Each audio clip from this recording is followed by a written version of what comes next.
It's a real pleasure to be here and to present to this young-spirited and open-minded and full of positive energy audience.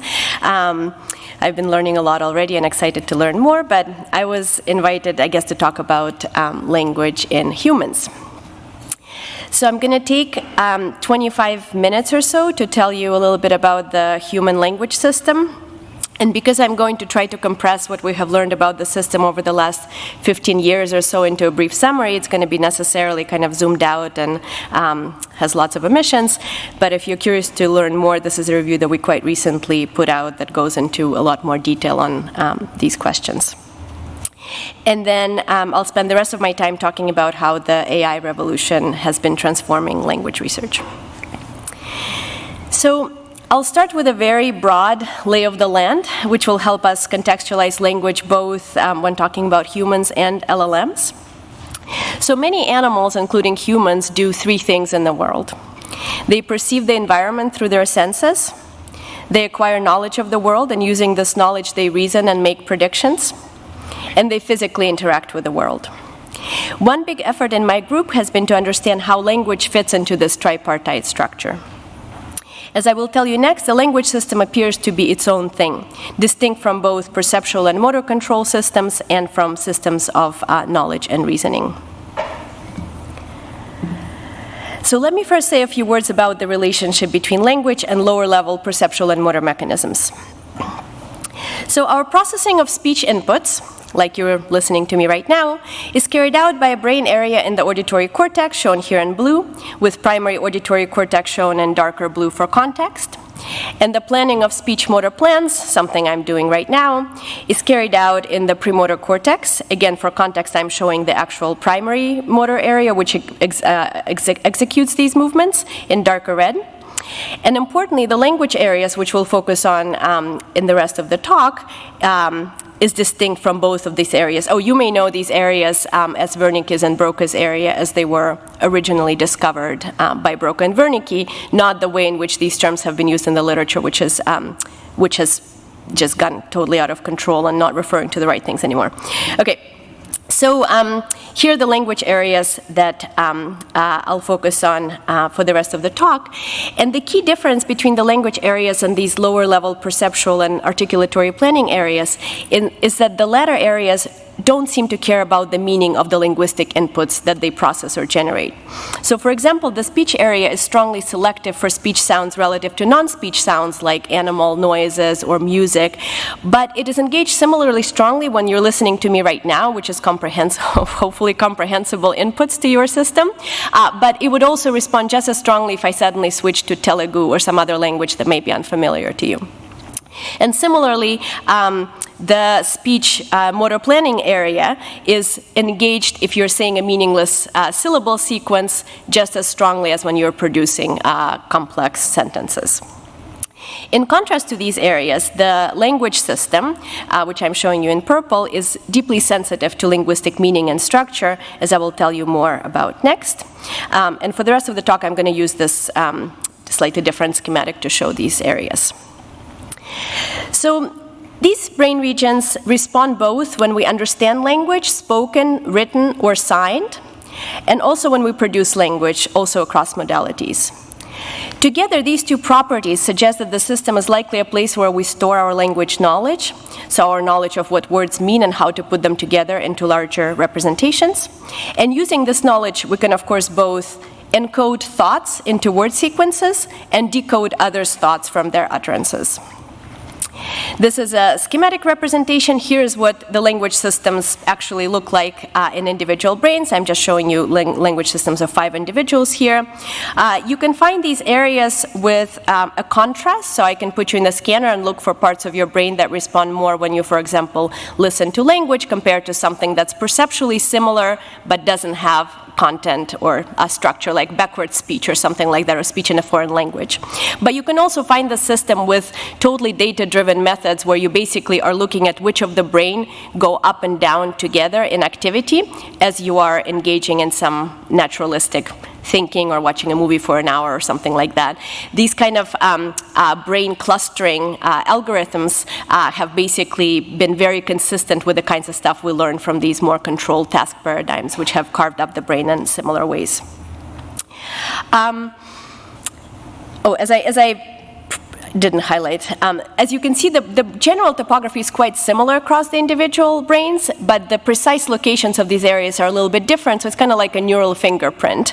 And these topographies are highly stable within individuals over time. So if I scan you today and then I bring you back 10 years later, those regions are going to be in exactly the same place. It's a very stable, replicable system.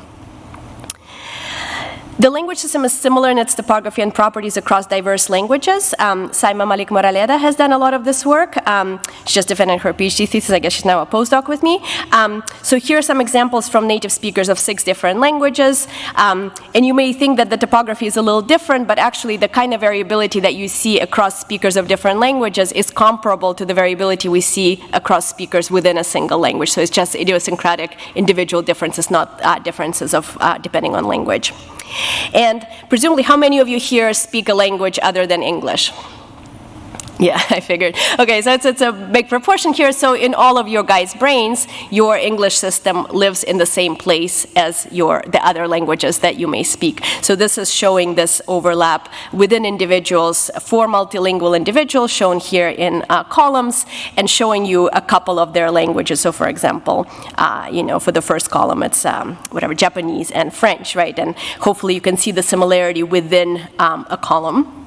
And you may notice that the language doesn't need to be a natural language, so conlangs, constructed languages like Esperanto or Klingon, also load on this very same system. So let me tell you a couple more things about the system. So developmentally, the system is present and shows adult-like topography by age 2-3, in line with the fact that 2- and 3-year-olds can communicate fairly well already. The system functionally, of course, cannot be present at birth, right, the way that I've described it to you as a system of knowledge of linguistic representation. So it's not there when you're born. And how it emerges between the ages of about 6 months and 1.5 years of age, we don't know, because we cannot measure brain activity in kids during that time frame. We can measure it when they're infants, and we can measure it from about 3 years onwards, but it's really, really hard to get measurements in this younger age. For those of you who have kids, you may make some guesses of why that is. So damage to these regions in adulthood will lead to linguistic problems. So these are the regions that are critical for language. They are doing language in your brain. And finally, the regions of this network form, what you may call a functionally integrated system. There are strong anatomical connections among the regions, and just as I mentioned a couple of minutes ago, there's a high degree of synchronized activity. So these regions appear to be working together in the service of a common goal. Okay, so I told you that this system, you can kind of think of it as an encoder-decoder system of translating between thoughts and word sequences, but what does it actually do? What kind of computations does it support? So when you hear or read a sentence, it's just a simple sentence I made up, there are a few things that you must do to figure out what the sentence means. You have to access meanings from memory, like what red-haired means, or woman, or dog. I'm showing the meanings with pictures, but presumably they're more abstract, most likely vectoral representations of some kind. And you have to use your knowledge of the grammar to figure out how words go together, right? So red-haired is a modifier of woman. With goes with her dog, and so on. And once you put the pieces together, you have some kind of a representation of the sentence meaning in your mind. And a number of paradigms have been developed in neuroscience to test for the engagement of these different kinds of mental operations, like syntactic structure building or retrieving words from memory. And based on a large body of work that I don't have time to go into details about, we now know that the language system supports computations that are related to basically these 3 core things: retrieving words from memory, building syntactic structures, and constructing complex meanings. Moreover, we find that these kinds of computations are present across all of the different regions of the system. So each of these regions appears to support all of these computations. In other words, it's not the case that you have one brain region that retrieves word meanings and some separate brain region within the system that puts words together.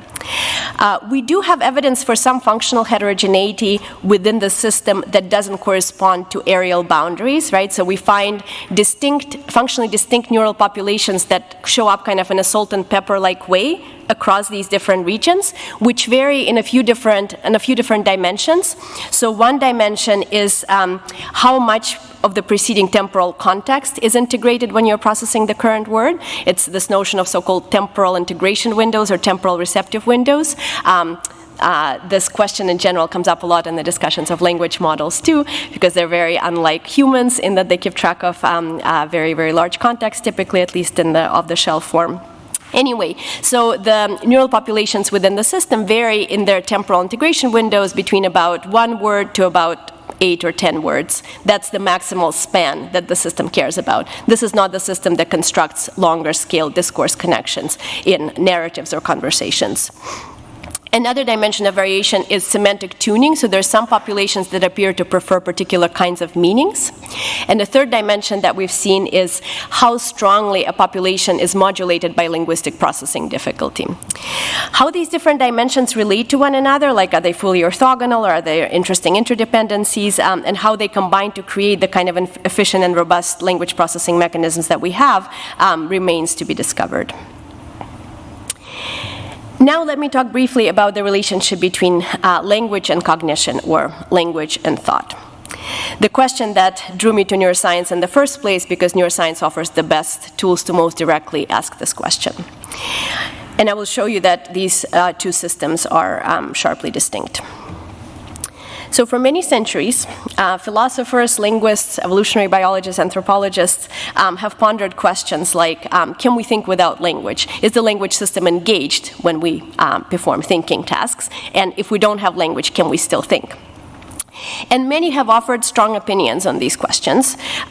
So the quotes I often use come from Chomsky. So for the first question, he opines, the systems of thought use linguistic expressions for reasoning, interpretation, organizing action, and other mental acts. And here's his take on the second question. A substantial part of what we call thinking is simply linguistic manipulation. So if there is a severe deficit of language, there will be a severe deficit of thought. But these are just opinions, to which of course he's entitled, but these are not the currency of science. So what kind of evidence can we bring to bear on these questions?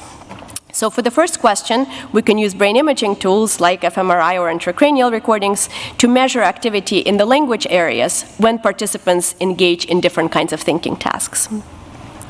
So I just told you that there is a set of areas in your brain that are strongly and ubiquitously engaged when we process language. So we know they have something to do with language. Basically, whenever you're doing any form of language, these regions are active.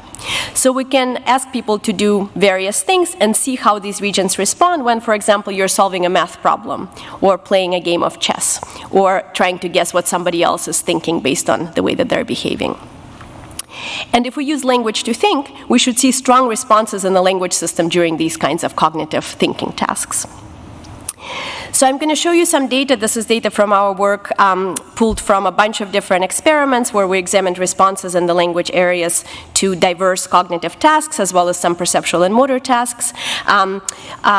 These experiments were all addressed to test various hypotheses about language sharing machinery with various functions, but all the experiments had the same form. So we basically find these language responsive areas in each individual brain, and then we ask how much do these areas work, which here is fMRI signal, which is a proxy for neuronal firing, like how much cells fire when you are doing these various things, right?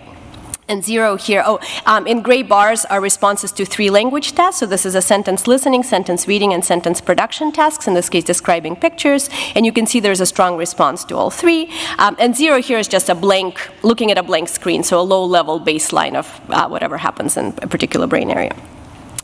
And in different colors are responses to different non-linguistic tasks.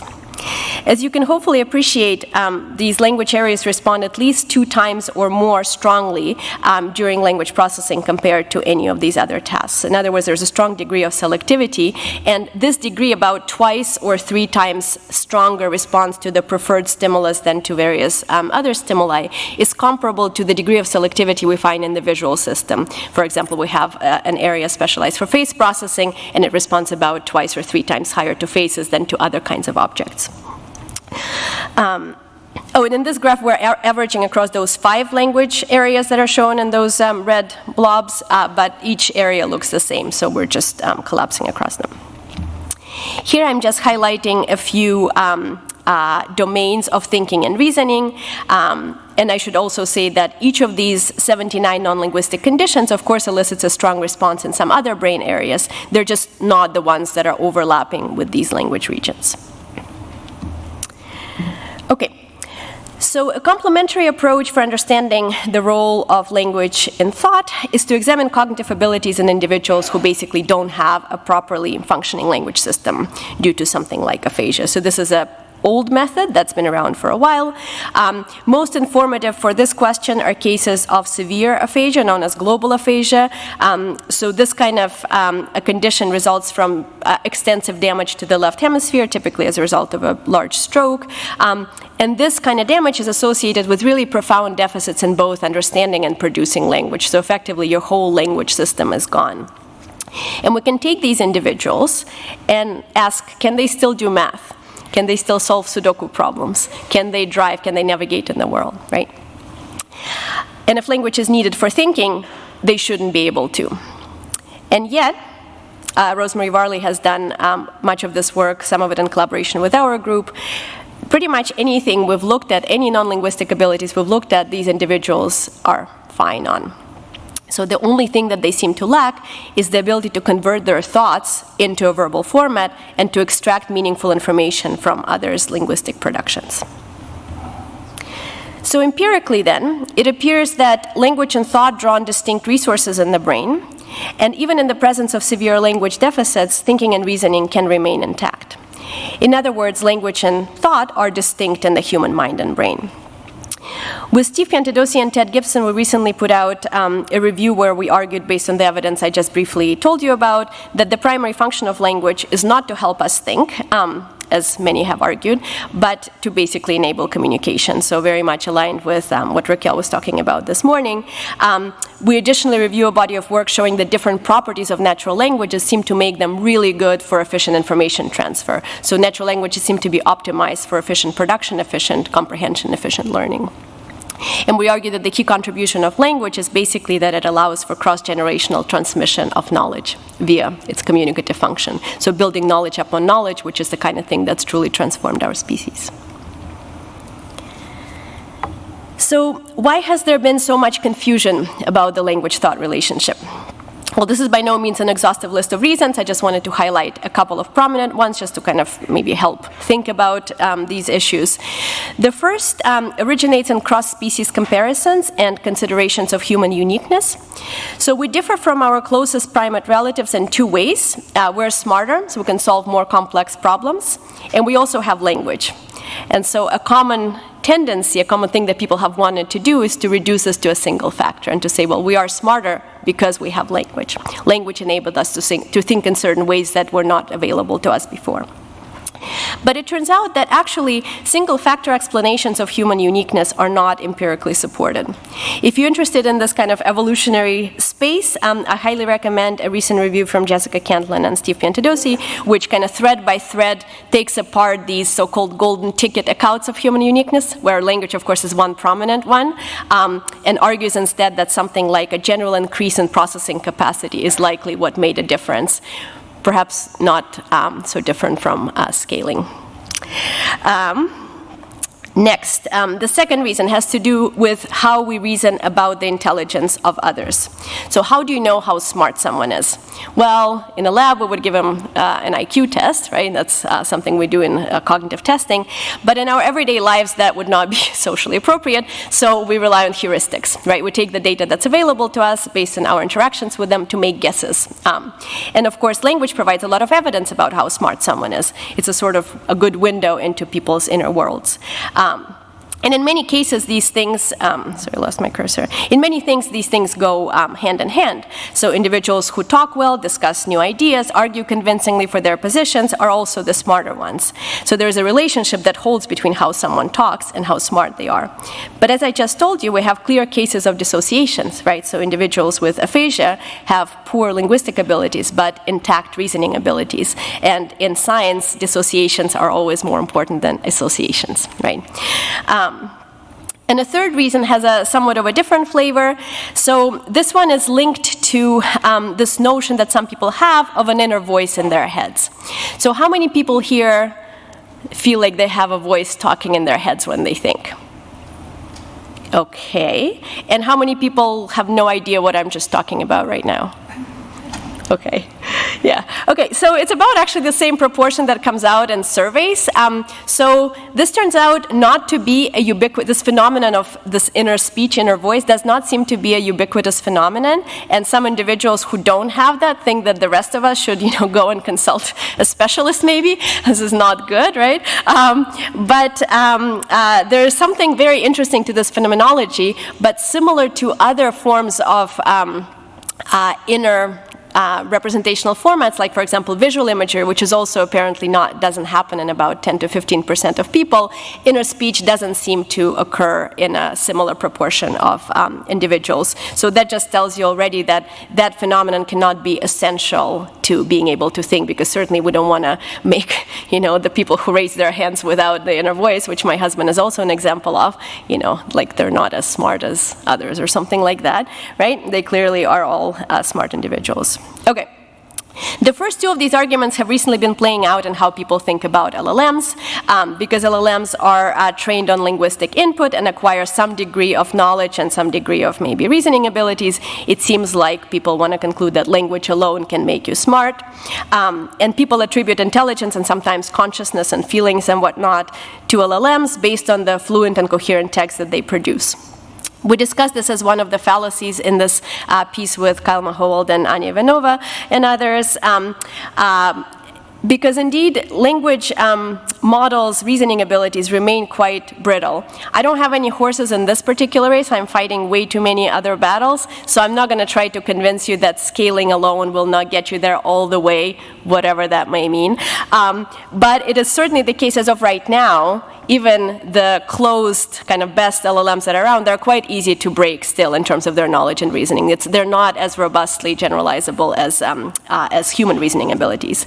And in any case, especially early LLMs trained purely on language inputs without any human reinforcement learning or any such things provide a very, very clear data point in this lower right corner where their language was totally fine. They were producing grammatical structures, they were using words roughly in the right ways, but the reasoning was really not there.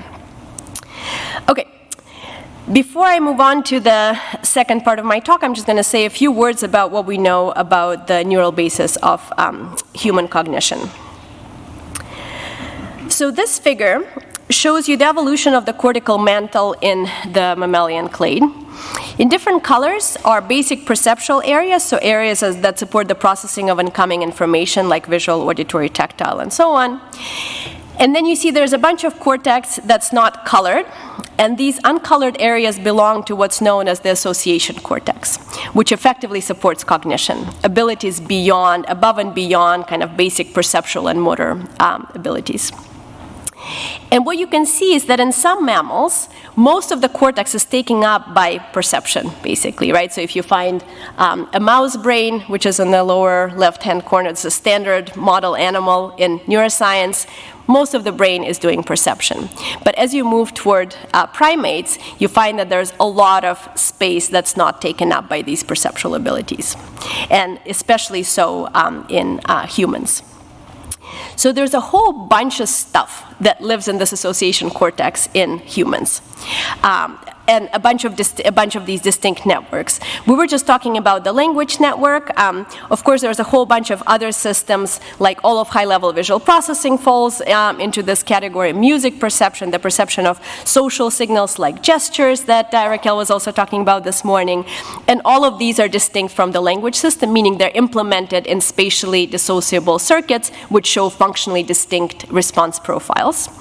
But I wanted to mention three high-level abstract systems, what I would call systems of thought, which are also all distinct from one another and all distinct from the language system. The first is a so-called multiple demand network that has been linked to working memory, attention, cognitive control, so kind of key ingredients of goal-directed behaviors. It is also associated with this construct of fluid general intelligence, important for any kind of novel problem solving. And certain kinds of reasoning appear to load on the system. So mathematical reasoning engages this network. Incidentally, if in folks who can program, so I assume all of you here, if I put you in the scanner and have you understand some bits of Python code or whatever, this is also the system that will engage in that kind of process. Two other networks that were for a long time conflated in the literature because they occupy broadly similar chunks of cortex, but turn out to be very robustly dissociable, as shown by Rod Braga and Randy Buckner, among others, is the theory of mind network, which is a system that supports social reasoning, including mentalizing, so thinking about other people's mental states, right? Trying to make pragmatic inferences about others' behaviors based on those states, and the so-called default network, whose functions remain debated, but it's implicated in things like situation modeling, so kind of constructing a model of a narrative as you're listening to a story or watching a movie or something, as well as episodic projection, so remembering things past and imagining things in the future. This is not it for abstract thought. The ontology of human thought is a very active area of investigation, including in my group, and a few other systems have been discovered and are currently being characterized, including a system that supports intuitive physical reasoning, a system that supports causal reasoning, and so on. Now, importantly, all of these systems of thought can get engaged by linguistic inputs. For example, I can ask you to solve a verbal math problem, like the standard kind, 3 birds were sitting on a tree, 1 bird flew away, how many birds are left, right? You need the language system to process this input, but you additionally are going to engage the multiple demand system, which is actually doing the mathematical calculation. Or I can tell you a story and ask you to keep track of the unfolding plot, and you would need your default network in addition to your language system, because remember I told you that the language system context windows are actually really short, presumably because of memory limitations that affect our language processing, where we extract meaning and then we can discard the form and work with meanings that we've extracted for further processing.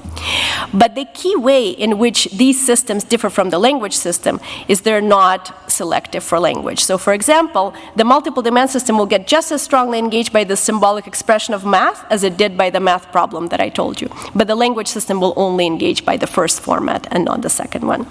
Similarly, the default network will respond to both a story or a silent film that has no language whatsoever, but you can extract a complex series of events from it. But again, the language system will only respond to the story. So a distinction that we introduced in this paper that Raquel mentioned and apparently Chris mentioned yesterday as well is between formal linguistic competence, which includes knowledge of word syntactic rules and constructions, and what we called functional linguistic competence, which is using language in the world to accomplish various goals. And this kind of competence, the functional competence, we argue, requires fast and continuous interactions between the language system and these various high-level systems of knowledge and reasoning. I want to clarify something, which is we don't mean to put any value assignments to these different kinds of competence or on any particular brain system such that one is more important than the others.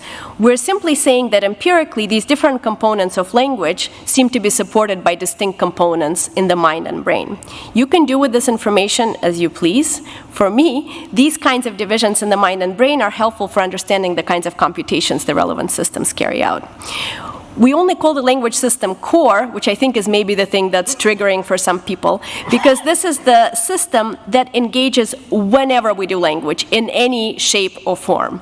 I can give you any language task, and I assure you that I will find activity in your language system. In contrast, these various other systems only engage in certain other contexts. So we may say, of course I'm on board with the fact that social reasoning is a really key part of language in many cases, but it's not the case that you engage your social reasoning mechanisms all the time when you do linguistic tasks. That's just not empirically true. So when these systems come online, what kinds of circumstances require you to engage in full-on mentalizing? What kind of pragmatic inferences bring these additional systems into play are interesting and important questions that we and others have investigated. Okay, but in any case, these distinctions are basically helping us constrain hypotheses about what each of these systems is doing. And if we are to understand how the whole brain works together, because of course everybody would like to understand this, but from Simon's complex systems, if different things are dissociable in some meaningful way, right, in some mathematical way, such that, for example, the internal interactions are higher and more frequent than interactions between components, then it seems useful to know about these distinctions. Okay, so to recap the first part, we have a set of brain areas that support language comprehension and production across modalities. They carry out computations related to lexical access, syntactic structure building, and complex meaning construction. And the system is functionally separable from both lower-level perception and motor control and from higher-level systems of knowledge and reasoning. Although, of course, it needs to work closely with both to enable real-life language use. So on to the next piece, which is neuro AI. This field is now, some people refer to as neuro AI because it's at the junction of neuroscience and artificial intelligence. Okay, so language is a pretty remarkable system, and for a long time, language was argued by many to be unique to humans. One version of this view is articulated in a book called Why Only Us? And although for many years animal researchers have been finding various putatively language-unique properties in diverse animal communication systems, a research direction which has really picked up speed with recent advances in AI, because you can use cool machine learning technologies to try to decipher signals that animals use to communicate. Most of us will probably agree that something seems a little different about human language, and that's cool, yay humans, but it also makes it really, really hard to study, because we don't have a model organism other than humans. And you just can't mess with humans in ways that one might want to, if they are a scientist. But then a new species came into the picture, these large language models, and no one said a model organism has to be biological. And these little guys totally overturned most of the claims from Chomsky's linguistic tradition, just a span of a couple years. This is a very fun read if you just want entertaining reading and are interested in this kind of historical linguistic stuff. Not historical linguistic stuff, the history of linguistics and how it's changed as a function of language modeling. But for me, the key exciting thing is that these models can do language. This is the behavior of interest for language researchers. And we can now try to use these models as a tool to study language in humans. And just like that, all the arguments about the human unique nature of linguistic abilities are outdated. And we've all seen how good these models are in language, right? They produce incredibly coherent, fluent output, but there is more. So inspired by these models' impressive linguistic ability, and in part by work in vision, where convolutional neural networks that were developed by computer vision scientists appeared to provide a really good match to primate responses to visual stimuli, okay, in both macaques and humans. We asked whether the representations that the models build when they process linguistic inputs resemble those that are present in human brains. To test this kind of thing, the following approach is typically used. So you take a stimulus, in our case it's, say, a linguistic stimulus like a sentence. You feed it to some model, and you present it to a human participant. From the model, you extract hidden unit activations from some layer, and from the brain, you extract responses from these language areas. This is now our target for the next chunk of the talk. And you can record these responses with fMRI or intracranial in patients who are undergoing a brain surgery or whatnot. And then, using these two sets of numbers, you basically compute some similarity metric. And there's a few different ways to do this. One standard approach is to build a regression, a simple linear regression from a set of model activations to a neural response, and then try to see how that regression generalizes to some unseen stimuli. Another approach is representational similarity analysis, which uses multivariate neural responses, say a bunch of cells responding to language or a bunch of voxels, and compares the spaces between language and models. But that's the basic idea. And using this approach, we compared representations from 43 language models, this is a few years ago now, 3 years ago, I guess, against several human data sets. So each bar on this plot will be a model, the majority are transformers, and similar models are grouped by color. And on the y-axis is basically how well each model can predict neural responses to linguistic stimuli in humans. And here's what we find. The gray line here is basically the internal reliability of the data set, how well you can predict one individual's responses from another human individual, and we've been trying hard to push that line up. We think there's ways to do it. It's just that the data that have mostly been collected so far in the field have not been optimized for doing these model-to-brain comparisons. But in any case, as you can see, models vary quite a lot. So on the left-hand side are these kind of decontextualized embeddings like glove, and they don't do so well. But some models in the class of unidirectional attention transformers do very well at capturing human neural responses. So the answer to this question appears to be yes, at least for some models, the representation of linguistic inputs appear to be similar. And this result has been replicated by a few independent groups on a bunch of different data sets. And what I find remarkable is that these models were not built as models of the human language system. These models were built by engineers to do NLP tasks, right? To text summarization, machine translation, whatever. And yet, by virtue of being exposed to the structure of language, combined perhaps with the next word prediction objective, leads these models to develop a similar representational space. And here, like I said, we're talking about language, but a similar set of findings exists in other domains like vision and motor control and lower-level speech perception. And something that seems really deep and important here. I want to tell you about two other findings that build on this initial finding to kind of boost this idea of similar representation. So first, Greta Tuchkuta, a graduate student in my group, asked whether the language models represent linguistic input similarly enough to humans so as to be able to control activity, non-invasively control activity in the language system. What the hell do I mean by this? I'll tell you in a second. So first she collected neural responses to 1,000 sentences, which is quite a large data set, and trained this encoding model, which is this regression, linear regression between unit activations from a model and responses to these sentences. So in this graph, individual dots are sentences, and what I'm plotting is performance, cross-validated performance. So we leave out some set of sentences and see how well we can predict neural responses. And so this basic result replicates the kinds of findings I told you. So this, correlation of 0.38 would be similar to one of those high bars in that previous graph I showed you. But then she extrapolated these predictions. So she went to a massive language corpus and searched for strings that the encoding model would predict to elicit a really, really high response. We call these drive sentences. Or a really, really, really low response. We call these suppressed sentences. For those of you who may be familiar with work on supernormal stimuli in animal ethology, it's the very same idea, right? We're trying to find kind of the optimal stimulus that the system will respond most strongly to. Now, she went to totally new participants and collected from those participants data on those same 1,000 sentences, and then a bucket of drive sentences and a bucket of surprise sentences.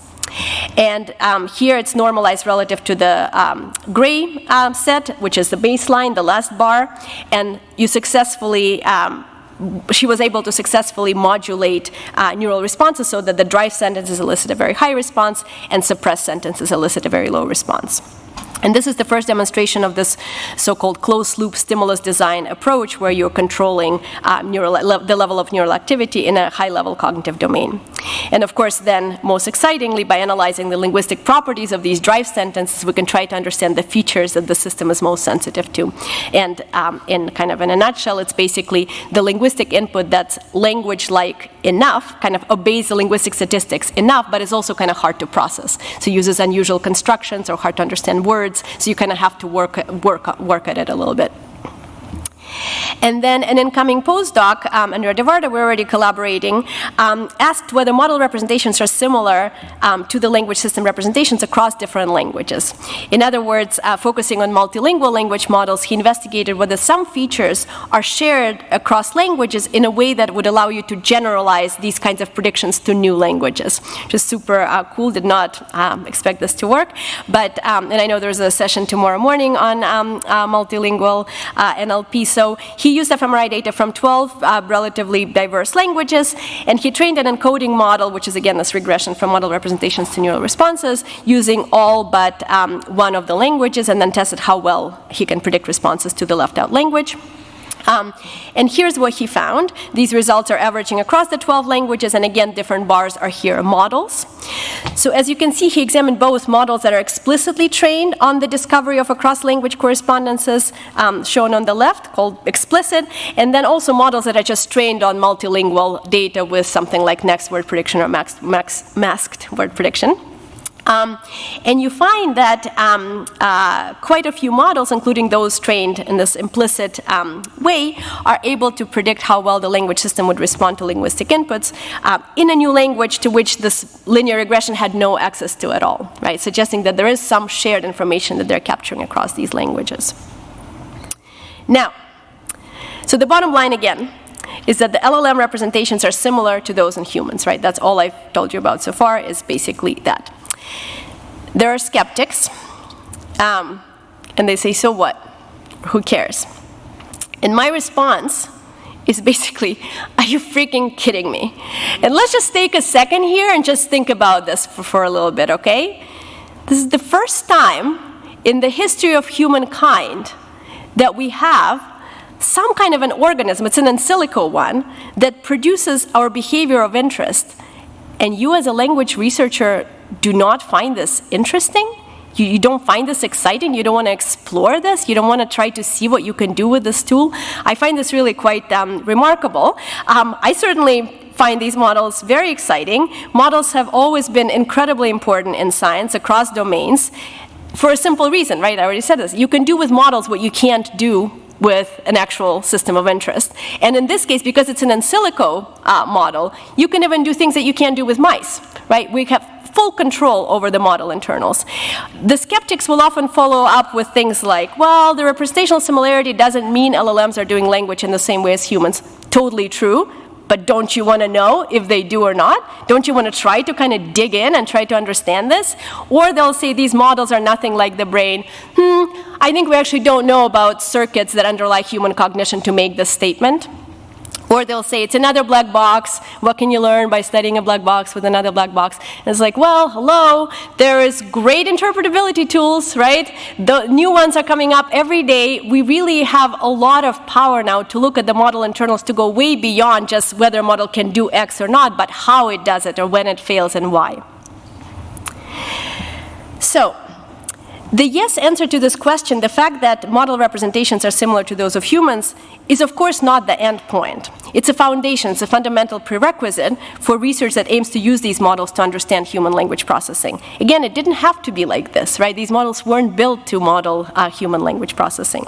And this similarity opens a door to many really exciting questions about how language works, how it's learned and processed, questions that we couldn't even dream about asking just a few years ago. So I want to know what's behind this door, and in the remaining few minutes I'm going to mention a few things that I'm really excited about in this space. Some of the early work that's already been done in this emergent field of neuro-AI with a focus on language was recently reviewed by Greta Tuchkute, in case you wanted to hear about things that already have been done, but I'll now take a few minutes to talk about things that are kind of happening as we speak. So, efforts that are very much ongoing. So one big question is basically what makes a model similar to a brain for whatever system you may be interested in. So we're talking about language here. Remember I showed you the similarity between a bunch of different models and the human language system. These were all off-the-shelf models, and we tried to explore a little bit what kind of model properties predict their ability to get these high brain scores, we call them. But to really isolate the influences of particular factors, you need careful controlled experimentation.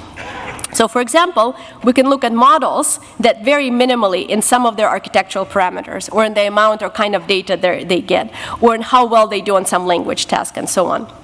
I'll give you just a little taste of what this looks like. So one of the first things we did in this space is kind of address this criticism that, some skeptics will often say, well, these models are trained on so much data, they're unlike humans, whatever, let's just throw our hands and go home.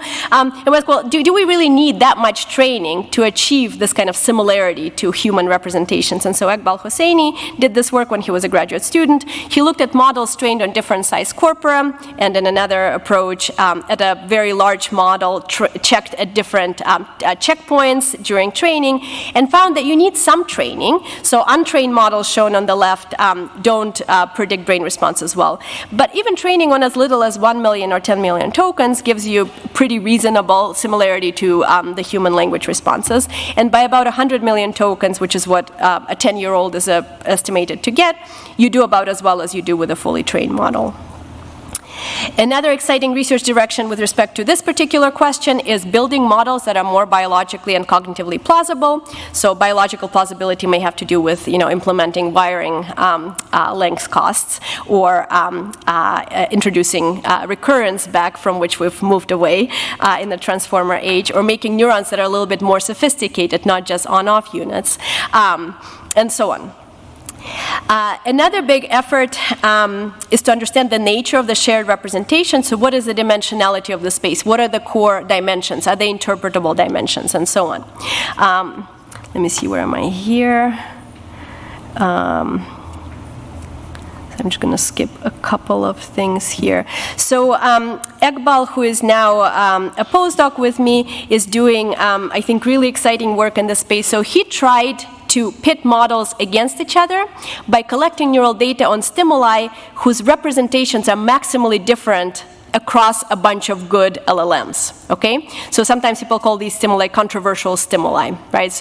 And our hope was that we're going to find a model that would kind of come out as a winner, that will find a model that really resembles the human brain if we put models kind of in this kind of competitive situation, right?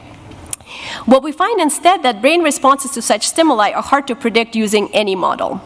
So by pushing models away from each other in the representations, we also pushed each model away from the brain representational space.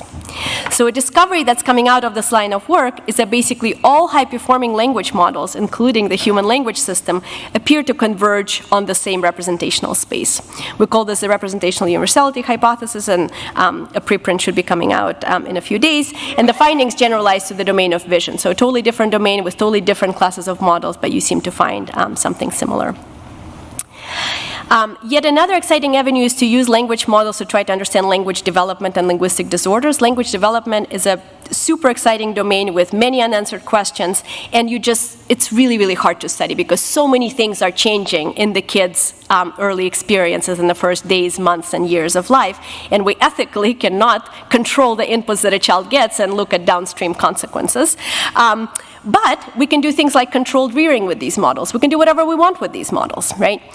And there's a bunch of different things you can do. Some of our efforts include building and evaluating with respect to both linguistic performance and similarity to human data, developmentally plausible models that are trained not just on less data, but on data that much more closely resemble the input that human infants get, including both speech-based models and multimodal models that include visual and linguistic information, and collecting neural responses from children at different time points during development. So as early as we can start and across the time when we know linguistic representations are changing, to see what kind of model transitions best recapitulate this developmental trajectory. Again, the kinds of things that if you told me that you want to do this like 10 years ago, I would just laugh, probably, or cry, because it's a cool thing to do, but we couldn't do it, but now we can. And we're starting to build models using, model ablation and noise injection approaches to try to simulate different kinds of linguistic disorders, and again, relate those to data from various populations of interest. And of course, because we have access to these models, we're also really trying to dig in and figure out the algorithms that underlie linguistic processing. So this is Egbal's work again. He advanced a hypothesis about how prediction might happen via the straightening of sentence trajectories in the neural space, which then basically allows for more easy linear extrapolation compared to whatever convoluted trajectory you may have. And we found support for this hypothesis across a bunch of different tests and are now relating it to neural data.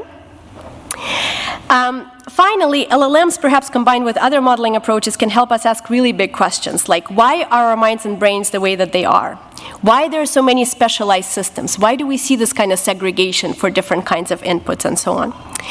In LLMs proper, we can test for potentially emergent modularity. Current LLMs certainly achieve some successes on knowledge and reasoning beyond kind of formal linguistic competence. We can also turn to neurosymbolic approaches, where we combine a language module with some kind of a symbolic problem solver to try to ask questions about how do these systems interact? How do representations transform when they go from a linguistic format to some kind of a more abstract representation on which you can perform reasoning? Ben Lipkin in my group is working on this stuff, and this is in collaboration with Jacob Andres as well. Oh yeah, I said that. Okay, so the takeaway from the second half then is that I find it really exciting that language model representations bear similarity to those in the human language system, and I think the similarity paves the way to an incredibly exciting research program aimed at understanding language in the kind of mechanistic way that was just inconceivable prior to these recent AI advances. And so I think many exciting big discoveries lay ahead. Okay, thank you so much.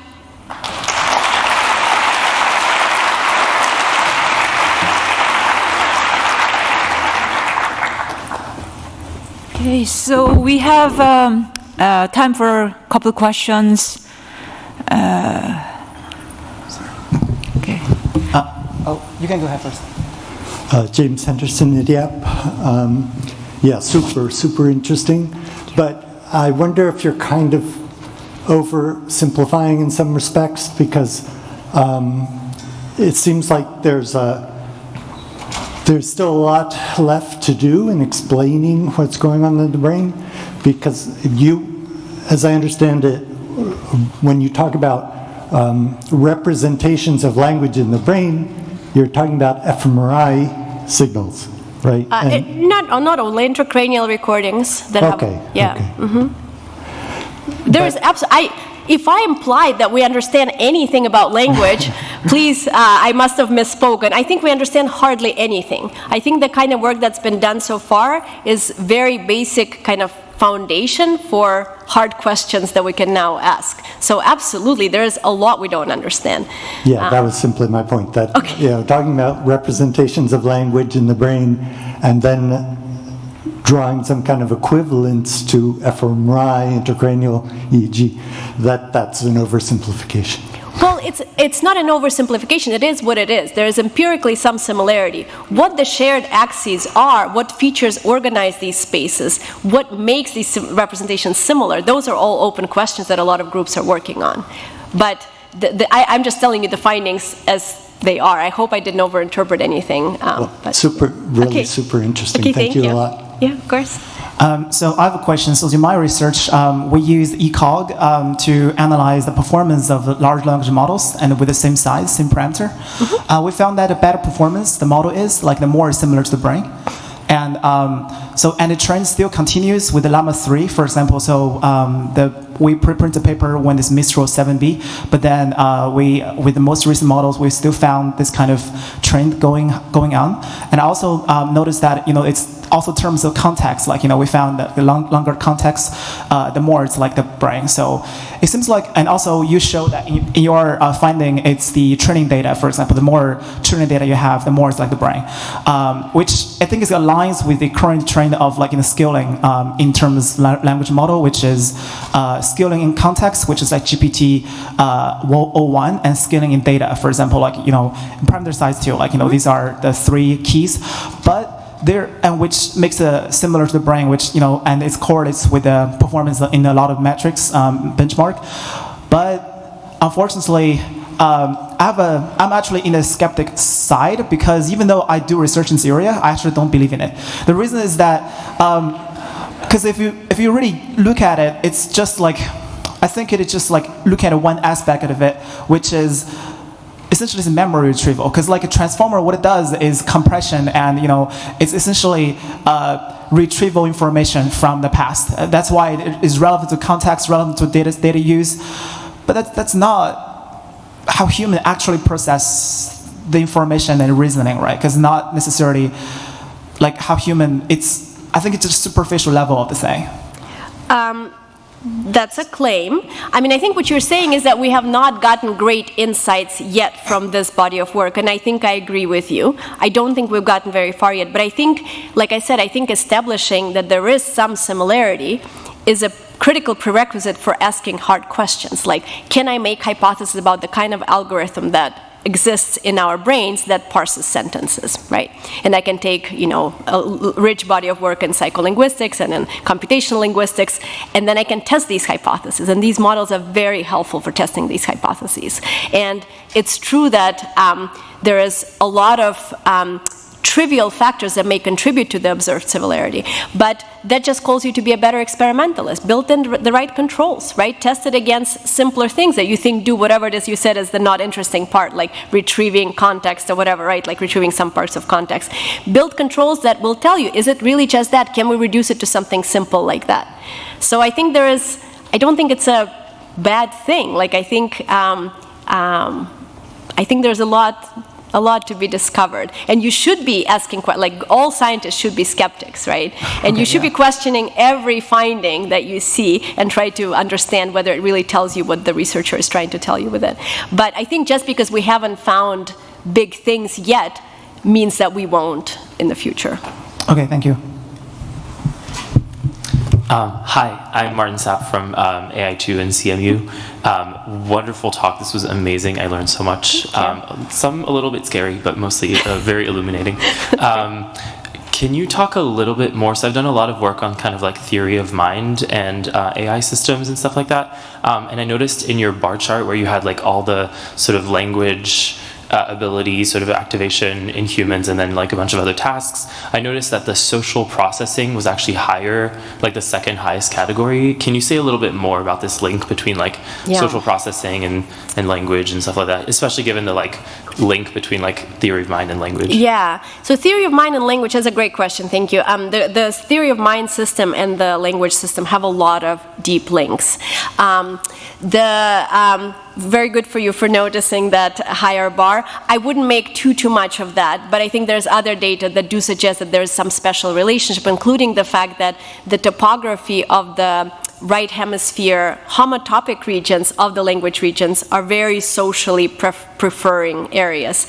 And aside from the similar topography, there's of course a lot of cases in which both systems need to be engaged. What I found really exciting in just the last couple of years is that it seems that a lot of pragmatic inference can be hacked from language statistics alone. It's another place where these models, I think, can teach us a lot about when you may or may not need to engage kind of full-on mentalizing, reasoning about somebody else's minds. A lot of low-level cues may make it available in the signal alone. Jen Hu has done really great work in this area. She's here somewhere.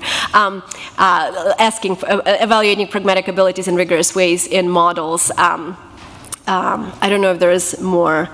I mean, in the brain, we have a big body of work, like trying to understand this relationship, including looking in other species, including looking across development. For example, one hypothesis is that language circuits are born out of social circuits. So early on, the regions may just respond to kind of any social stimuli, and then they become specialized for language. So we're trying to evaluate that. But yeah, there's oodles of open questions, exciting questions. Thank you so much. Hi, Isu from Ohio State. Big fan of your work.